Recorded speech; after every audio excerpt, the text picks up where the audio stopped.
நன்றி உணர்வுன்றது இப்போது மனுஷர்கிட்ட நிறைய குறைஞ்சிக்கிட்டே தான் வருது. வேரிலிருந்து அதை பார்க்குறோம், ஆனால் குறைஞ்சிக்கிட்டே தான் வருதுன்றதை நம்ம கண்டுபிடிக்கிறோமா? ஆனால் நமக்கு அது வேணும். எத்தனை பேர் நன்றி உணர்வோடவே இருக்கிறோம்? அதாவது நம்ம கீழே விழுந்துட்டோம்னா கையை பிடிச்சி தூக்கி விட்டாக்கா தேங்க்ஸ் சொல்கிறோம்ல, அது மட்டும் கிடையாது. நாம் இப்போ எந்த நிலைமையில் இருக்கிறோம், நமக்கு யார் யாரெல்லாம் இந்த நிலைமைக்கு வரத்துக்கு உதவி பண்ணியிருக்காங்க அப்படின்றத ஒரு கணம் யோசித்து அவங்களுக்காகவும் நம்ம யோசிக்கிறோம் பார்த்திங்களா, அவங்களுக்காகவும் நன்றியுணர்வோடு இருக்கிறோம் பார்த்திங்களா, அதுதாங்க உண்மையான நன்றி உணர்வுன்றது. ஆனால் அது இப்போது ரொம்பவே குறைஞ்சி போச்சு. அதாவது ஹெல்ப் பண்ணாங்கன்னு சொல்கிறதுக்கு கூட ஒரு தயக்கம் அப்படின்ற ஒரு நிலைமை கூட இப்போ வந்துட்டுது. ஒருத்தர்கிட்ட நம்ம உதவி வாங்குகிறோம் பார்த்திங்களா, அந்த உதவி வாங்கும்போது நம்மளுடைய முக பாவனை எல்லாம் வந்து வேறு மாதிரி இருக்கும். அதாவது பாவமாக அவங்களுக்கு ஹெல்ப் பண்ணுற ஒரு மனசு வரணும் அப்படின்ற மாதிரி இருக்கும். ஆனால் அதே உதவி வந்துட்ட பிறகு நம்மளுடைய முகபாவனை வந்து வேறு மாதிரி ஆகிடும். அதாவது மனுஷர் வந்து முகமூடி போட்டுக்கிறது தான் இப்போது வாழ்க்கையாக போயிடுச்சு. ஒருத்தரால் நம்மளுக்கு வந்து உதவி ஆகணும்னா நம்ம எப்படிலாம் பேசுவோம். அதாவது பாலும் தேனும் அந்த அந்த ஒரு பேச்சே பார்த்திங்கன்னா தேன் ஒழுகிற மாதிரி இருக்கும். அந்த மாதிரியான ஒரு பேச்சு வரும். ஆனால் அதே அந்த உதவியை வந்து முடிஞ்சிட்ட உடனே பார்த்திங்கன்னா நம்மளுக்கிட்ட ஒரு திமிர்தனம் வரும், தெனாவட்டல் பேச்சு வரும். அந்த மாதிரி வந்து இருக்கவே கூடாது. அதுதான் அந்த நன்றி உணர்வே இல்லாத ஒரு செயல் அப்படின்னு சொல்கிறோம். ஆனால் உதவி நம்மளுக்கு செஞ்சவங்க கிட்ட போய் நம்ம ஒரு நன்றி அப்படின்னு சொல்கிறதுக்கு கூட நம்ம மறந்துடுற சூழ்நிலையில் தான் நம்ம இப்போ வாழ்ந்துட்டுருக்கோம். நாம் எவ்வளோ பெரிய வளர்ந்தாலும் நம்ம அப்பா அம்மா கிட்டே போயிட்டு உட்காந்து ஒரு 10 நிமிஷம் அவங்கக்கிட்ட வந்து பேசுகிறோமா? பிள்ளைங்க அப்பா அம்மா கிட்ட, அப்பா அம்மான்றது எவ்வளோ ஒரு சாக்ரிஃபைஸ் பண்ணியிருப்பாங்க.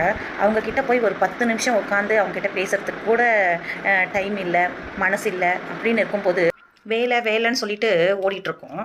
அந்த வேலையே பார்த்திங்கன்னா குடும்பத்துக்காக மட்டும்தான். அந்த குடும்பத்துக்காகவே நம்ம அந்த டைமை ஸ்பெண்ட் பண்ணலன்னா அப்படியாப்பட்ட வேலை எதுக்காக? அதே சமயம் அதே அப்பா அம்மா காலம் ஆயிட்ட பிறகு அவங்களுடைய ஃபோட்டோவை பார்த்து இப்போ எங்கள் அப்பா இருந்திருந்தா ஒரு 10 நிமிஷம் பேசுவேன், இப்போ இருந்திருந்தா எப்படியெல்லாம் பேசுவேன், எப்படியெல்லாம் வச்சுப்பேன், அவங்கள இப்படி தாங்குவேன் அப்படி தாங்குவேன் அப்படின்னு சொல்லிட்டு நினைக்கிற உணர்வு இப்போ அதிகமாக இருக்குது. ஆனால் அந்த வாய்ப்பு யாருக்குமே கிடைக்காது. உண்மையாக யாருக்குமே கிடைக்காது. இருக்கும்போது அவங்கள வந்து நம்ம கொண்டாடலைன்னு வச்சுக்கோங்களேன், இறந்துட்ட பிறகு அவங்கள நினச்சி கூட பிரயோஜனமே கிடையாது. இருக்கும்போது அவங்களுடைய அருமை தெரியாமல் இறந்துட்ட பிறகு அதை உணர்ந்து என்ன பயன் இருக்குது? அதுதான் நன்றி கெட்ட தினம்னு சொல்லிட்டு சொல்கிறோம்.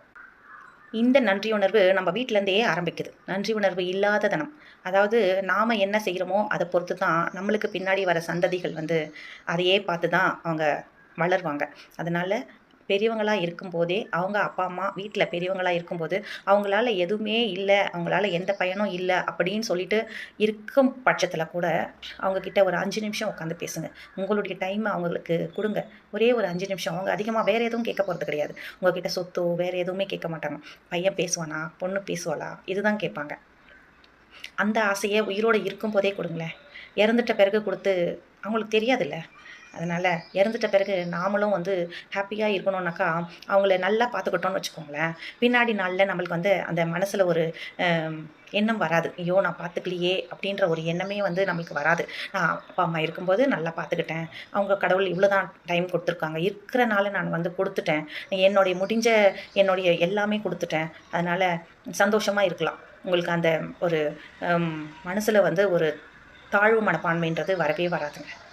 அதனால் பெற்றோர்களாச்சும் சரி, பெரியவங்க வீட்டில் யார் இருந்தாலும் சரி, அவங்களுக்கு நீங்கள் கொடுக்குற அந்த கொஞ்சம் ஒரு 5 நிமிஷம் ஒரு டைம் தான் அவங்கள வந்து பெரிய ஒரு மகிழ்ச்சிக்கு உள்ளாக்கும். அதே மாதிரி பேர பிள்ளைங்க படிப்புன்னு சொல்லிட்டு அவங்கள சுத்தமாக வந்து பேசலாம் விடாதெல்லாம் இருக்காங்க. அதனால் அவங்களையும் ஒரு 5 நிமிஷம் அவங்கக்கிட்ட விளையாடுறதுக்கு அலோவ் பண்ணுங்கள். இந்த மாதிரியான ஒரு நன்றி உணர்வை நாம் பெரியவங்கக்கிட்டேயும் சரி, நம்மளுக்கு ஹெல்ப் பண்ணவங்ககிட்டையும் சரி, வெளியாளுங்கிட்டையும் சரி, நாம் எந்த அளவுக்கு ஒரு நன்றி உணர்வோடு இருக்கிறோமோ அதே மாதிரி தான் நம்ம முன்னுதாரணமாக இருந்தோம்னா நம்மளை பின்பற்றுற நம்மளுடைய குழந்தைங்க நம்மளை பார்த்து அந்த ஒரு நன்றி உணர்வுன்ற கதையை வந்து அவங்க கற்றுக்கிட்டு அவங்க வாழ்நாளில் அதை அப்ளை பண்ணுவாங்க.